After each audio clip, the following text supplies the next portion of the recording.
Avez-vous déjà pensé utiliser les albums sans texte pour travailler l'inférence avec vos élèves ou votre enfant? Je vous explique comment les utiliser et je vous montre certaines ressources pour en trouver.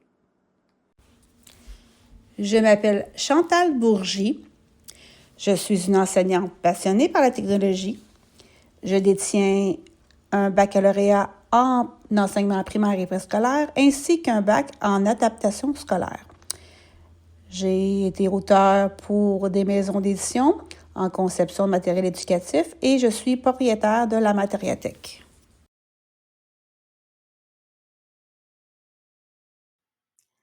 Un album sans texte, c'est une histoire racontée uniquement par les images. Ils sont idéaux pour développer l'inférence car ils obligent l'élève à observer, questionner, faire des connexions et contextualiser. Le rythme de lecture est au ralenti afin de regarder minutieusement les illustrations, de porter une attention particulière aux différents types d'indices et de laisser aux élèves le temps de réfléchir au sens de l'histoire. Il est suggéré de lire l'album minimalement 2 fois. La première fois de façon linéaire pour prendre connaissance du livre et la deuxième fois se permettre des allers-retours afin de questionner, repérer, vérifier, construire du sens et valider les hypothèses. En vidéo, je vous avais présenté le site Constellation du gouvernement du Québec qui répertorie plusieurs livres.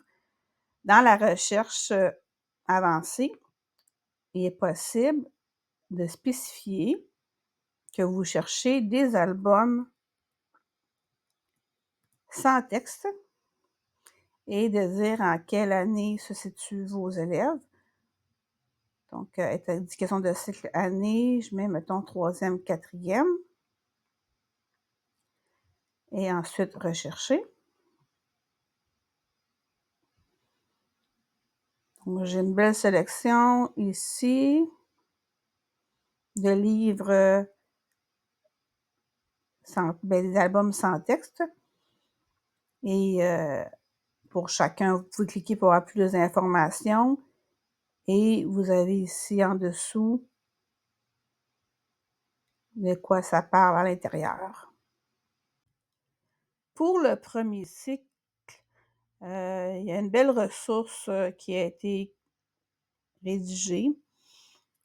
On a une sélection de livres, d'albums sans texte, et il y a plus précisément une description plus précise du livre et ça donne par exemple quelle sorte d'inférences qu'on peut y retrouver, quel type d'illustration, quels sont les personnages. Et aussi, vous avez des questions, des pistes que vous pouvez utiliser lors de votre présentation du livre. Donc, je vous mettrai le lien de cette ressource dans la description de la vidéo. Dans la description de cette vidéo, je vais vous rendre accessible un lien pour télécharger gratuitement un canevas de questionnement qu'on peut utiliser lors de la présentation d'un album sans texte. C'est des questions générales. Vous pouvez en sélectionner selon ce qui vous paraît le plus approprié. Il y a des questions avant la lecture, pendant la lecture, en montrant une page ou une double page, et des questions au niveau de après la lecture. Donc, chaque question a une cible en particulier. Ça peut faire des hypothèses, faire des inférences, résumer.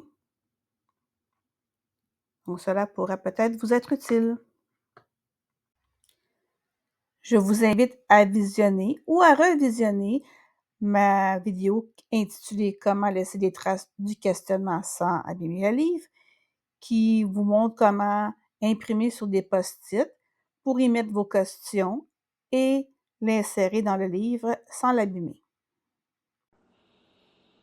En espérant que cette vidéo vous a démontré que l'album sans texte pouvait être utile pour apprendre l'inférence à vos élèves, n'hésitez pas à aller consulter les ressources que je vous ai mentionnées. Merci de m'encourager en cliquant sur le bouton j'aime et abonnez-vous afin de recevoir d'autres astuces.